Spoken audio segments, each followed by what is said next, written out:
امی جان جلدی سے بتائیں ہدہد کہاں گیا تھا اور وہ کیا خبر لانے والا تھا؟ اچھا بتاتی ہوں۔ جب حضرت سلیمان علیہ السلام ہدہد کے غائب ہونے پر فکر مند تھے، کچھ ہی دیر میں ہدہد واپس آیا اور اس نے ایک بہت بڑی اور حیران کن خبر سنائی۔ ترجمہ: پھر تھوڑی دیر کے بعد ہدہد حاضر ہوا اور کہا کہ میں حضور کے پاس وہ خبر لایا ہوں جو حضور کو معلوم نہیں، اور سبا سے آپ کے پاس ایک یقینی خبر لایا ہوں۔ میں نے ایک عورت کو پایا جو ان پر بادشاہی کرتی ہے اور اسے ہر چیز دی گئی ہے اور اس کا بڑا تخت ہے۔ میں نے پایا کہ وہ اور اس کی قوم اللہ کے سوا سورج کو سجدہ کرتے ہیں، اور شیطان نے ان کے اعمال کو انہیں آراستہ کر کے دکھایا ہے اور انہیں راستے سے روک دیا ہے، سو وہ راہ پر نہیں چلتے۔ یہ سن کر حضرت سلیمان علیہ السلام نے فوراً اللہ کا پیغام پہنچانے کا فیصلہ کیا۔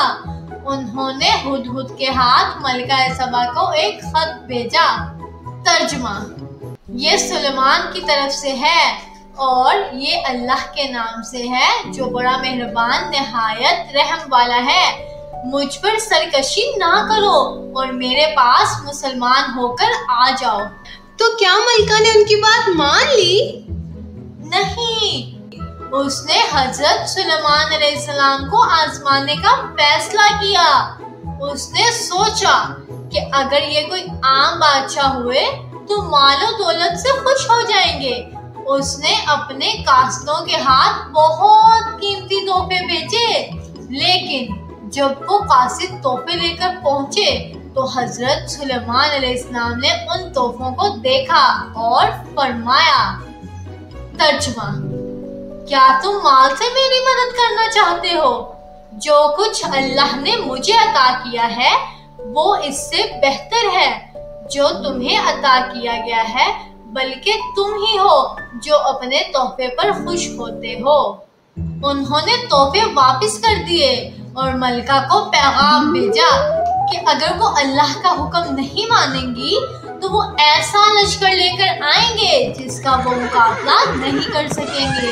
جب ملکہ کو سمجھ آ گئی کہ یہ کوئی عام بادشاہ نہیں تو اس نے خود حضرت سلیمان کے پاس جانے کا فیصلہ کیا۔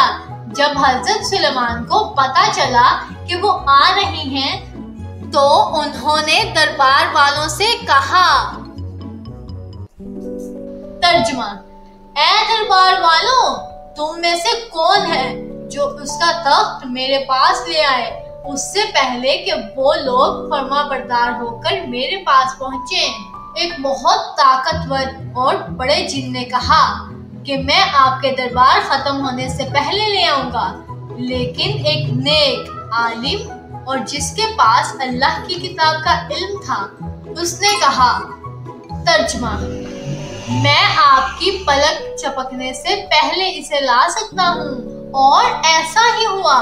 پلک چپکتے ہی ملکہ کا سینکڑوں میل دور موجود تخت حضرت سلیمان کے سامنے تھا۔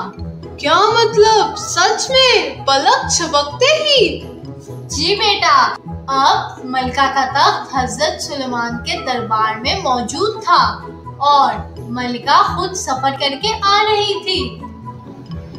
امی جان، جب وہ آئیں گی اور اپنا تخت دیکھیں گی تو کیا سوچیں گی؟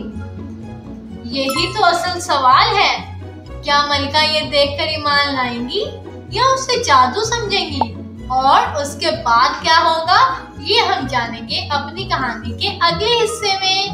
تب تک کے لیے خدا حافظ۔